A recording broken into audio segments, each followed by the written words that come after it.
बात है।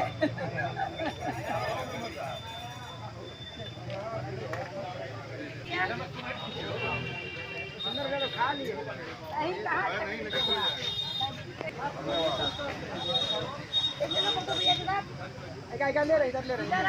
है कि ये लोकतंत्र का महापर्व चल रहा था और इस महापर्व में भारतीय जनता पार्टी के प्रत्येक कार्यकर्ता ने अपनी अपनी सहभागिता सुनिश्चित की थी और इसी सुनिश्चितता के नाते आज हमारे देश के यशस्वी प्रधानमंत्री माननीय नरेंद्र मोदी जी को एनडीए का नेता चुना गया है और तीसरी बार प्रधानमंत्री बनाने का भी ये हुआ है।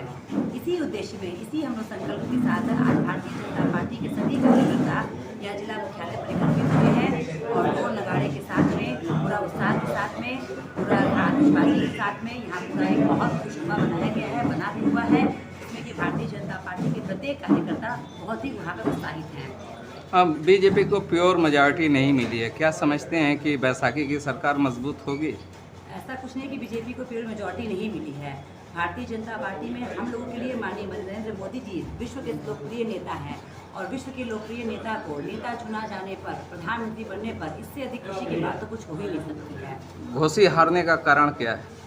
देखिए, घोसी के लिए भारतीय जनता पार्टी के प्रत्येक कार्यकर्ता ने अपना तन मन समर्पित करके इस चुनाव को जिताने का प्रयास किया है और किसी न किसी वजह से अगर हम चुनाव को हार गए हैं तो इसके लिए आगामी बैठक निश्चित रूप से की जाएगी। आपकी पार्टी की एक नेता हैं नीलम सर्राफ, उन्होंने आपके ऊपर गंभीर आरोप लगाया कि कमीशन खोरी में ही ये चुनाव गंवा दिया गया।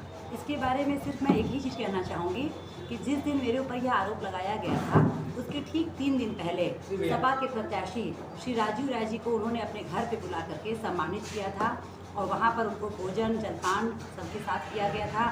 तो इससे आप सोच सकते हैं कि क्या सही है और क्या गलत है। आरोप प्रत्यारोप का दौर क्यों? हार की वजह है क्या? नहीं, आरोप प्रत्यारोप तो देखिए सबके ऊपर लगते रहते हैं। देखिए ना, हम लोग चूँकि भारतीय जनता पार्टी के अनुशासन के साथ काम करते हैं इसलिए हर चीज़ों का जवाब देना उचित नहीं समझते हैं।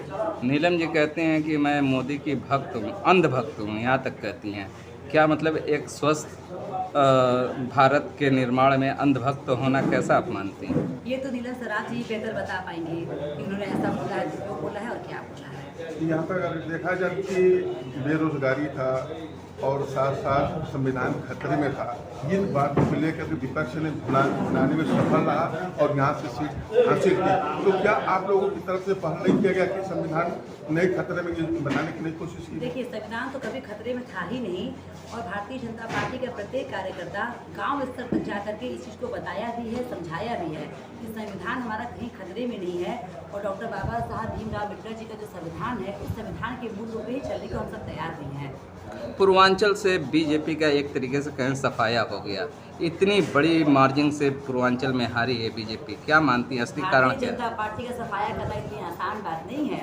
रिजल्ट बता रहे हैं ना? विश्व की सबसे बड़ी पार्टी है और अभी आगामी जब चुनाव होगा तो उसमें हम लोग वापस से उसी तरह से हम लोग अपना श्रेष्ठ प्रदर्शन करके रहेंगे। योगी जी को लेके, मोदी जी को लेके बातें चल रही हैं कि बीच में अंडरस्टैंडिंग नहीं है, इसी वजह से शिकस्त हुई है। बिल्कुल नहीं, ऐसा कुछ भी नहीं है। माननीय मोदी जी, माननीय योगी जी हम लोग के नेता हैं और उत्तर प्रदेश में योगी जी की सरकार, माननीय प्रधानमंत्री जी की सरकार केंद्र में यह सिद्ध करती है कि दोनों की सरकार बढ़िया चल रही है और दोनों के बीच में कहीं कोई मिसअंडरस्टैंडिंग नहीं है। एक और आखिरी सवाल मैं पूछना चाहता हूँ, आप ही से रिलेटेड है।